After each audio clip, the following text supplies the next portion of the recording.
Hey everyone, peace and good health. This is Jay over at Herbal Chemistry. I'm out here, I'm in nature, I'm loving it. And while I was out here, I was compelled to talk about a few things. I'm out here harvesting a few plants. And a lot of times we, start looking for answers to, band-aid our health ailments, because that's what we're taught to do. We're taught to cover everything up that we run into with a different answer. And that expression that comes out, we try to find alternative methods to fixing that expression, not realizing that there's a deeper meaning, behind it.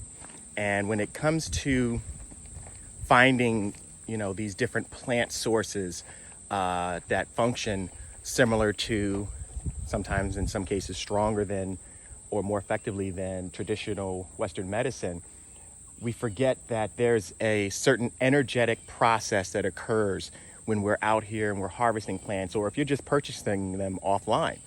And it's really important to know the level of understanding of the herbalist or clinical practitioner that you're using, so that you know what type of energy is going into these plants when you're using this medicine or you're using these herbs.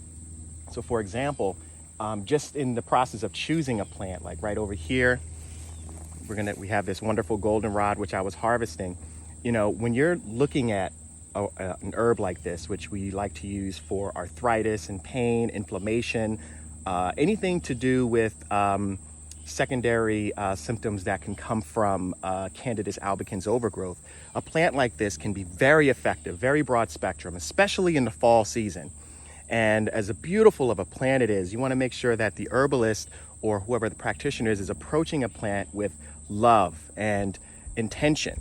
Because as we know, the energy that goes into our emotions and our thoughts come out in the plants. We know that plants have an energetic response to us when we're interacting with them. So it's important that we honor this plant before taking from this plant. So offering it music, offering it water, offering it love and intention, even a bit of some of your essence or your physical properties will help create that intimate process with this plant. And then in choosing plants, just like we choose people, look for plants that have trauma. A plant that has been demolished by caterpillars and other insects, has suffered from sunburn, or may have been strangled by vines, is a plant that you may not want to consider using and allowing it to remain away from you, because it actually has another purpose, the same way we look at people. We often find people who we look upon as being damaged or they have trauma. Reality, they may not be for you, but they're for someone else or for something else. And allowing them to be in their existence so they can find that place is just as important for plants as it is for people. So for example, this particular plant here, this wonderful, beautiful goldenrod, does have some trauma with it. And this would be one that I would not harvest because it has another purpose. So this is not meant to be taken for medicine. I would leave this one behind.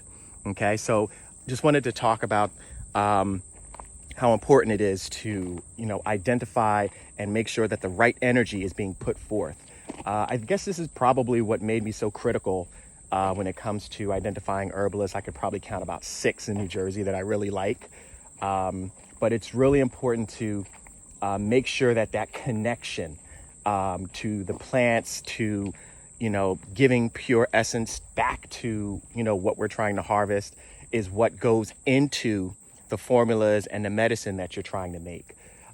Even here, we got this wonderful plant here, which is very popular. This one here is wild lettuce. And as you can see, she is already starting to bloom. Okay, so we know that there's going to be plenty of wild lettuce for us starting next year. However, you can see that her leaves are starting to wilt. All of her chi, all of her energy is here. So this will be a plant that we would allow to finish out their lifespan. We're not going to take from her.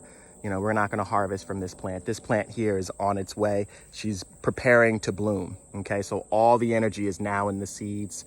As you can see, they're nice and fluffy. Let's help some of them go. So that holistic understanding of herbalism is part of that getting back in touch with nature. So just like identifying how certain medications when they're created and when they're made, what was the intention behind them being created? Were they actually meant to heal? Was the person who created them had the intention on making them heal? Were they unintentional about them not healing and keeping a person in a state of inability to heal themselves, but just manage their symptoms? These are things that are very important to understand in order to really find true healing for oneself. So just keep in mind that, when you're outside and you're harvesting, bring the good energy, bring the life, bring the love, and you'll be able to express that into the plants. Because as we know, energy, emotions is energy in motion. That's what our emotions are. And emotions have a direct effect on hexagonal shapes of water. This is a fact. What you say, what you feel will affect the water. And what are plants mostly? They're water. So if the plants are water, their ability to absorb and manage nutrients, the hexagonal shapes that they take on, will have a direct effect on their chemical compounds and structures when you harvest them and when you utilize them. So if you want these plants to really work, to really be able to pass on not just their natural healing, but their ability to give you the same love that you gave them in return, make sure that when you are looking for our holistic practitioners and our herbs, find the sources, find these small pockets. The smaller businesses are generally going to be the ones that really have this specific love for these plants, like I do. I love these plants. I spend time with them all the time. I see them they're like little communities. They all interact, they talk to each other. Some of them fight one another, others don't.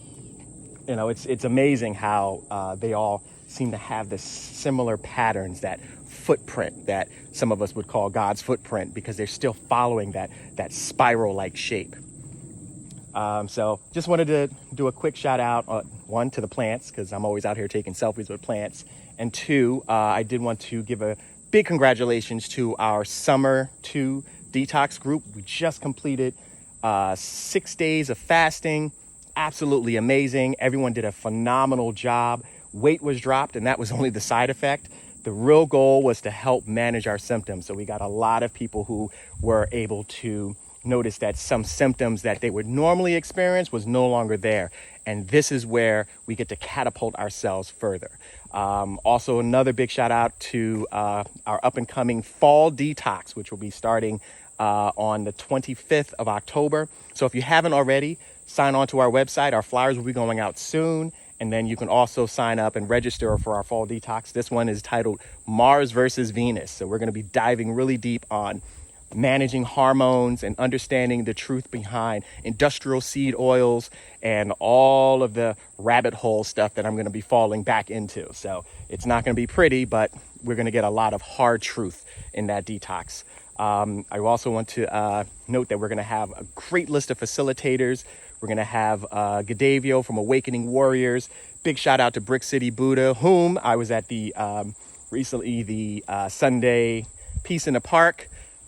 Absolutely amazing. I loved being able to participate as just a guy who's there to really enjoy the healing and to be reminded that healers, we need healing too.